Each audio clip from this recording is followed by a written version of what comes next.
नमस्कार बच्चों, इस चैनल पे आपका स्वागत है। राष्ट्रीय आय की गणना करने की विधियों के बारे में हम इस पूरे वीडियो में बात करेंगे और यकीन दिलाती हूँ कि इस वीडियो को देखने के बाद आपको किसी अन्य वीडियो को देखने की आवश्यकता नहीं पड़ेगी। तो राष्ट्रीय आय गणना की जो 3 विधियां हम जानते हैं, पढ़ते हैं, समझते हैं, वो है आय विधि, उत्पाद मूल्य वृद्धि विधि और व्यय विधि। और आज इस वीडियो में हम चर्चा कर रहे हैं उत्पाद या मूल्य वृद्धि विधि के बारे में। तो बच्चों, जैसा कि इसमें 2 शब्द समाहित हैं, उत्पाद और मूल्य वृद्धि, तो जब कभी भी हम राष्ट्रीय आय की गणना करें तो आपको ये नहीं समझना है कि सिर्फ मूल्य वृद्धि से आप राष्ट्रीय आय निकालोगे या सिर्फ उत्पाद विधि से आप राष्ट्रीय आय निकालोगे। राष्ट्रीय आय में इन दोनों को निकालते हुए मैं यहाँ पे प्रूव करूंगी कि चाहे उत्पाद विधि का उपयोग कीजिए आप या मूल्य वृद्धि विधि का उपयोग कीजिए, इन दोनों से कैलकुलेशन सेम ही आएगी। तो चलिए ऐसे हम समझते हैं कि कैसे। सबसे पहले बात कर लेते हैं बच्चों प्रोडक्ट की।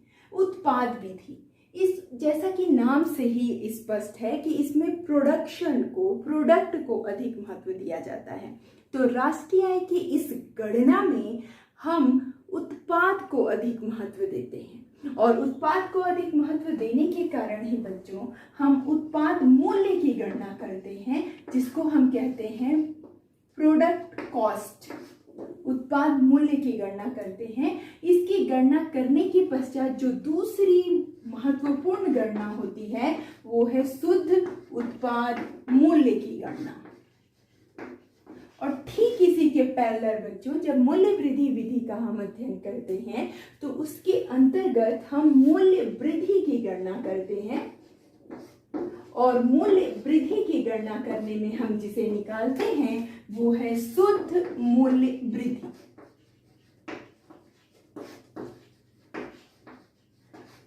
अब आप इस शुद्ध उत्पाद मूल्य की गणना कैसे करेंगे? तो इसे अगर मैं सूत्र रूप में आपको बताऊं तो ये शुद्ध उत्पाद मूल्य की गणना करने के लिए हम बच्चों जिस सूत्र का उपयोग करते हैं उसमें कुल उत्पाद मूल्य में से जो जो चीजें घटाई जाती हैं, पहले समझ लीजिए कि कुल उत्पाद मूल्य क्या है।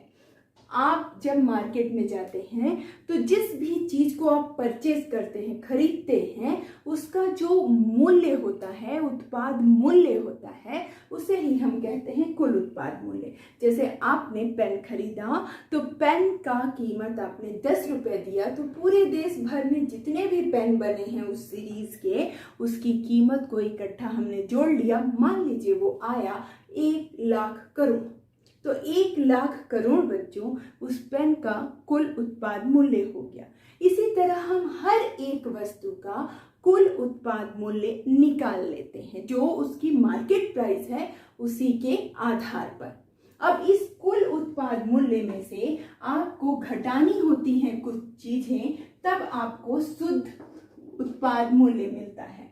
तो कुल उत्पाद मूल्य में से आप आखिर में कौन कौन से चीजों को घटाओगे? तो पहली चीज जो आप घटाएंगे बच्चों वो है मध्यवर्ती वस्तु का मूल्य। मध्यवर्ती वस्तु का मूल्य हम इसमें से घटा देते हैं। इसके अलावा बच्चों जो बहुत महत्वपूर्ण, मैं यहाँ लाइन खींच दे रही हूँ ताकि वो कंफ्यूज ना हो आप सभी। सबसे महत्वपूर्ण जो हम इसमें और घटाते हैं वो है आईटी बच्चों। आईटी इनडायरेक्ट टैक्स, अप्रत्यक्ष कर। अब प्रश्न आएगा कि अप्रत्यक्ष कर ही क्यों? आप जब एक 5 रुपए का लेस का पैकेट खरीदते हैं तो बहुत खुश होते हैं और उस 5 रुपए को आप दुकानदार को दे के आते हैं, पर कभी आपने सोचा है क्या रियल में उसका दाम 5 रुपए था? मैंने जैसे ही कहा आप कह दोगे यस मैम, उस पैकेट के पीछे में लिखा हुआ था 5 रुपीज। गुड, सही कहा आपने, लेकिन उसके आगे क्या लिखा था? उसके आगे लिखा था MRP, मैक्सिमम रिटेल प्राइस, मतलब उस प्रोडक्ट की कीमत 5 रुपए से ज्यादा ली ही नहीं जा सकती थी। तो उसने आपसे सर्वोत्तम जो सबसे अधिक मूल्य था वो दुकानदार ने ले लिया। तो क्या वाकई में वो 5 रुपए का था? नहीं, हो उसका उत्पाद मूल्य हो सकता है कि 3 रुपए हो, उसमें 1 रुपए जो गवर्नमेंट ने उस पे टैक्स लगाया था, उस टैक्स को भी उसने आपसे वसूल लिया। वो 1 रुपए उस 3 रुपए में जोड़े बच्चों तो कितने हो गए? 4 रुपए।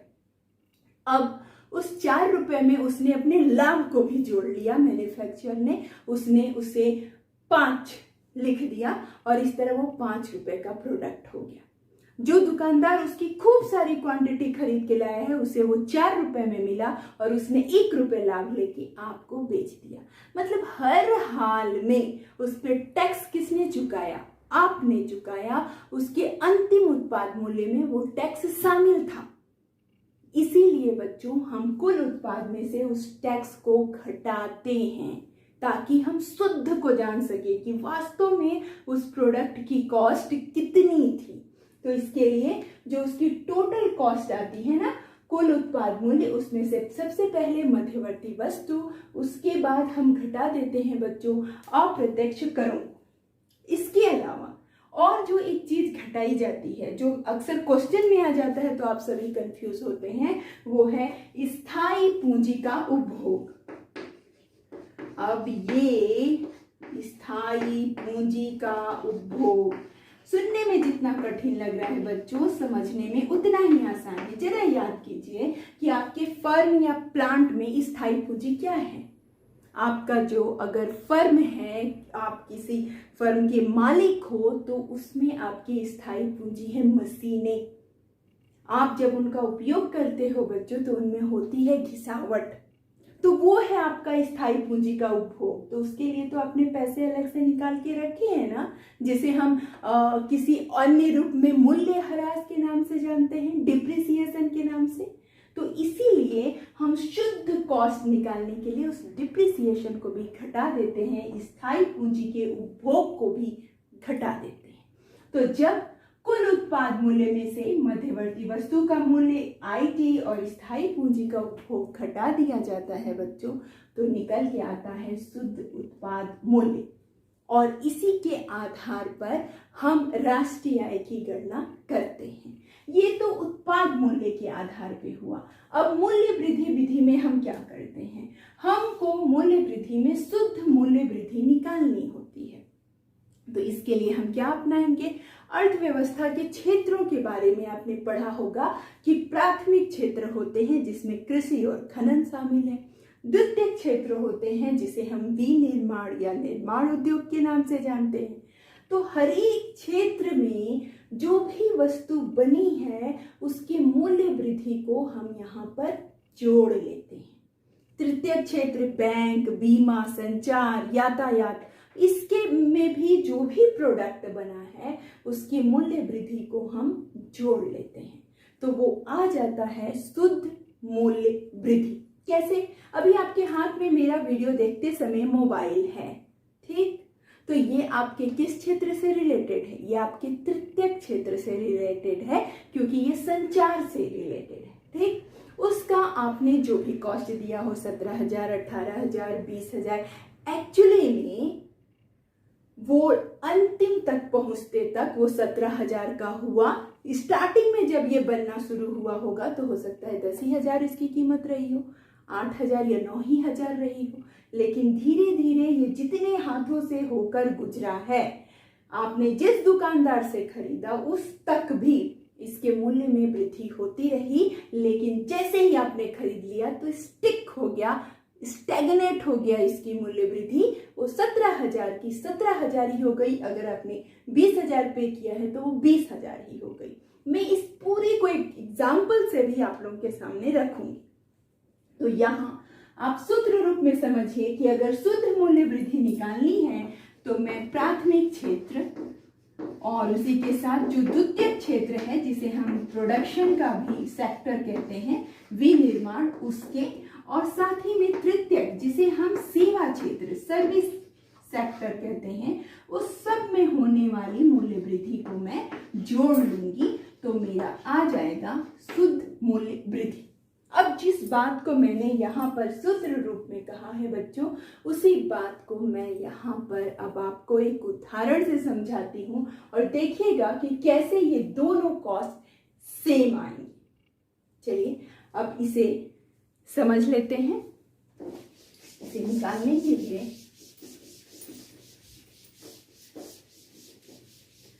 एक और प्रोडक्ट एक ही लूंगी और उसकी दोनों तरह से गणना करके आपको मैं बताने वाली हूं कि कैसे निकाला जाएगा। तो सबसे पहले बात कर लेते हैं यहाँ पर प्रोडक्ट की।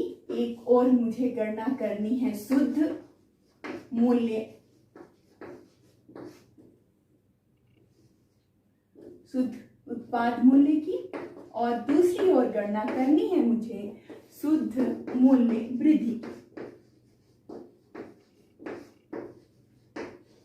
अब इन दोनों में एक ही कॉमन फैक्टर को मेरे को लेना है, तो मैं यहाँ पर वो चीज आपके सामने लिख दे रही हूँ। एक उदाहरण ले रही हूँ, बड़ा फेमस सा उदाहरण है, उसी से आपको समझाती हूँ कि एक किसान ने गेहूं का उत्पादन किया। तो किसान ने गेहूं का उत्पादन किया, खुद ही बीज लगाए, खुद ही उससे फसल ली, तो उसने उसकी कीमत रख दी 1600 रुपए। तो यहाँ पर किसान ने 1600 रुपए गेहूं की कीमत रख दी। ठीक, किसान ने जो गेहूं उपजाया उसको, फिर उस किसान ने उस गेहूं को 1600 रुपए में बेचा और एक मैदा बनाने वाले ने उसे खरीदा और उस गेहूं से उसने मैदा बनाया और बाजार में उसकी कीमत रख दी बच्चों 2400 रुपए। अब उस मैदे को एक बेकरी वाले ने खरीदा ब्रेड बनाने के लिए और उससे उसने ब्रेड बनाया। तो ये बेकरी वाले ने उसकी कीमत, जो ब्रेड बनाई, उस ब्रेड की कीमत बेकरी वाले ने तय कर दी 3200 रुपए। और फिर ये जिस दुकानदार के पास पहुंचा उसने तो 3200 में खरीदा, तो क्या वो अपना लाभ नहीं लेना चाहेगा?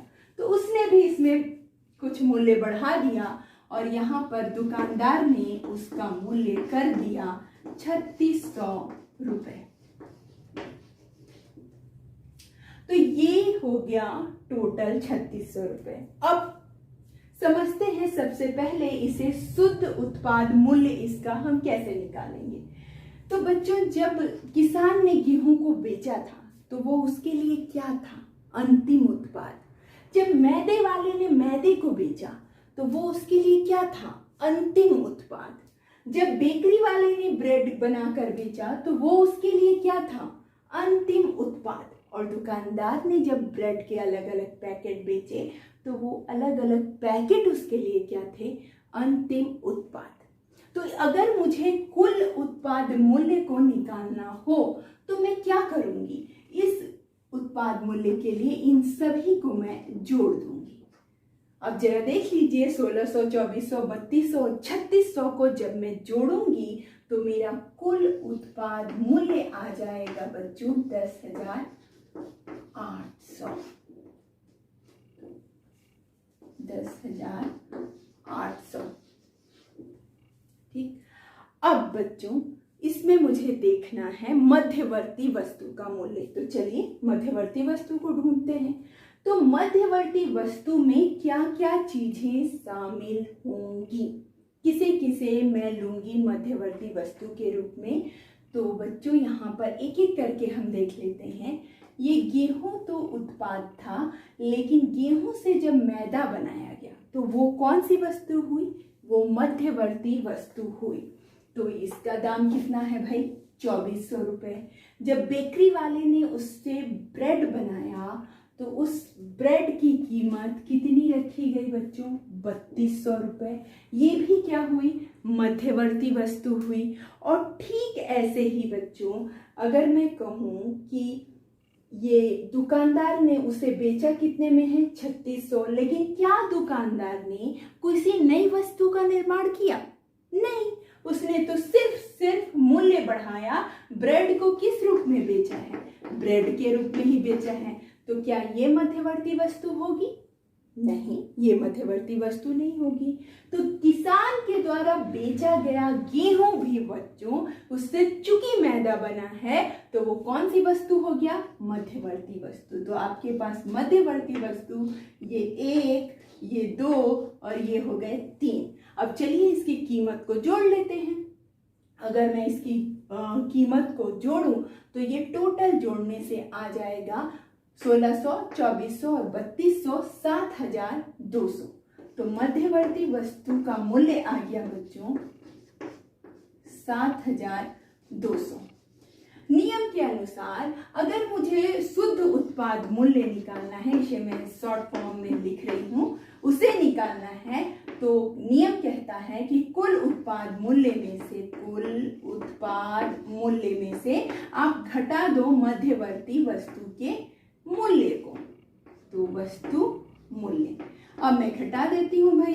10,800 में से मैंने घटा दिया 7,200 को और मुझे मिला शुद्ध 3600 रुपये।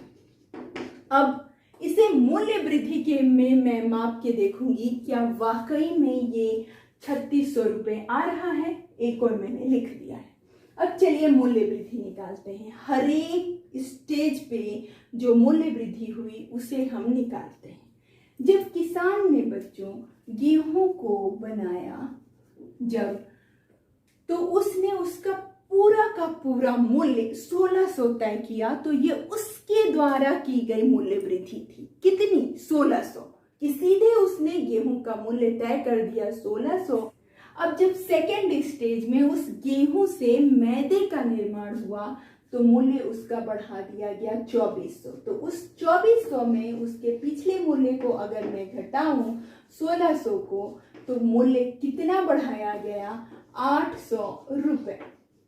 ठीक वैसे ही अगर अगले स्टेज में आप जाएंगे कि बेकरी वाले ने उसके मूल्य में कितनी वृद्धि की तो वो है 3200 और उसके पिछले मूल्य को आप इसमें से घटा दीजिए जो है 2400। तो आप इसे घटाएंगे तो प्राप्त हो जाएगा यहाँ पे भी आपको 800 रुपये।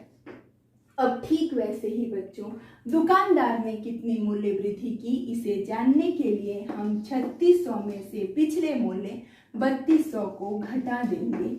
जब 3200 को हम इसे में से घटाएंगे बच्चों तो हमें कितना मिल जाएगा? हमें मिल जाएगा 400 रुपये। अब चूंकि किसान ने टोटल 1600 रुपये इसमें डाल दिए थे तो उस हिसाब से बच्चों ये पूरे 1600 रुपये इसकी स्टार्टिंग में ही इसकी क्या हो जाएगी? मूल्य वृद्धि। इसे मैं शुरू से ना बता के आपको इसलिए समझा रही हूँ कि आप इस स्टेज को समझिए कि किसान ने चूंकि पूरा का पूरा गेहूं का मूल्य 1600 तय कर दिया था तो इसलिए ये टोटल मूल्य वृद्धि के अंतर्गत हम लेंगे। अब हम देखते हैं कि इस 1600 में इस 800 को जोड़ें, इस 800 को जोड़ें और 400 को जोड़ें तो टोटल कितना आएगा? तो देख लीजिए, जब आप इस पूरे 1600 में इस सबको जोड़ देंगे तो यहाँ पर आपका टोटल आ जाएगा 3600 रुपये। तो देख, एक और शुद्ध उत्पाद मूल्य के अंतर्गत भी कितना आया? 3600 रुपये और शुद्ध मूल्य वृद्धि के अंतर्गत भी कितना आया? 3600 रुपये।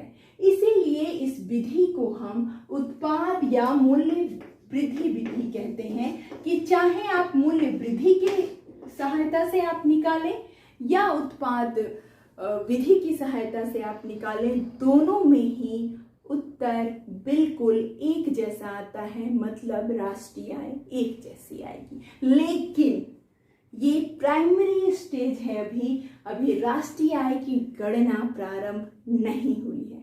तो चलिए करते हैं राष्ट्रीय आय की गणना। और राष्ट्रीय आय की गणना करते समय बनना पड़ेगा आपको एक डिटेक्टिव, एक जासूस। आपको पकड़नी पड़ेगी कुछ चीजें और उसी से आप जब सूत्र या कहते हैं ना धागा आप पकड़ लोगे तो आप राष्ट्रीय आय तक पहुंच जाओगे। राष्ट्रीय आय निकालने के लिए फैक्ट नंबर 1 हमेशा आपको जो याद रखना है कि जब कभी एनआई की बात हो रही है, नेशनल इनकम की बात हो रही है, राष्ट्रीय आय की बात हो रही है, तो वो होता है एनएनपीएफसी,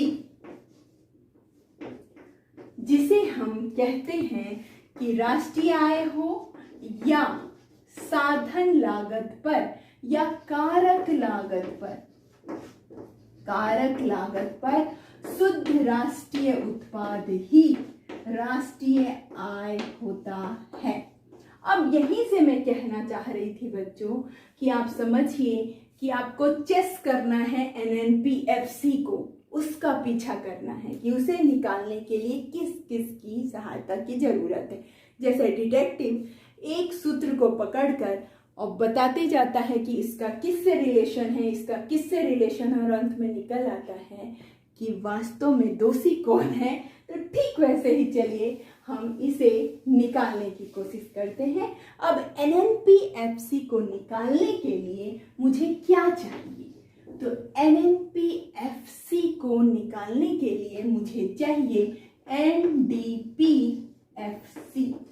एक एक करके देखते जाइएगा। और NDP-FC को निकालने के लिए मुझे क्या चाहिए? तो मुझे चाहिए उसे निकालने के लिए NDP-MP। इन सब को मैं सूत्र से भी प्रूफ करूंगी, आप सिर्फ अभी चेस कीजिए। NDP-MP किससे निकलेगा भाई?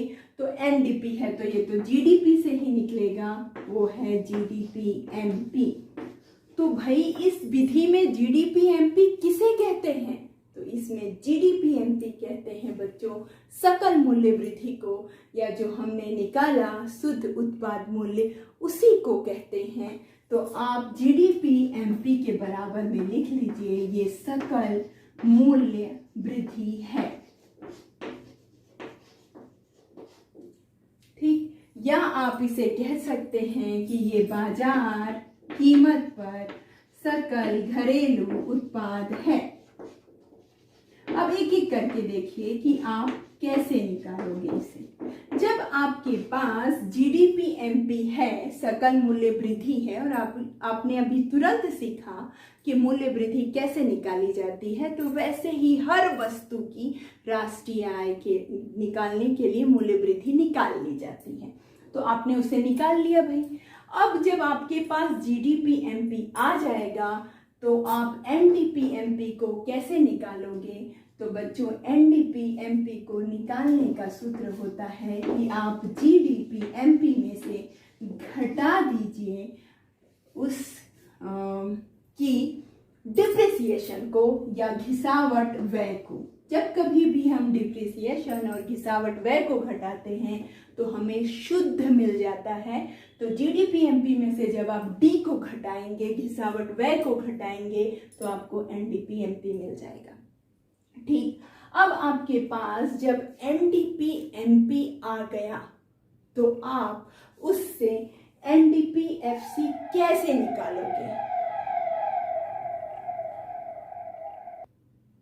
तो इस NDP-FC निकालने के लिए बच्चों आपको फिर से सहारा किसका लेना है? NDP-MP का। तो आप जब इस NDP-MP में से इनडायरेक्ट टैक्स, अप्रत्यक्ष कर को घटा देते हैं और आर्थिक सहायता को जोड़ देते हैं बच्चों, तो निकल के आ जाता है NDP-FC। और अगर आपके पास NDP-FC आ गया है तो आप NNP-FC कैसे निकाल सकते हैं? आप NNP-FC निकालने के लिए बच्चों इस्तेमाल कर सकते हैं इसी का।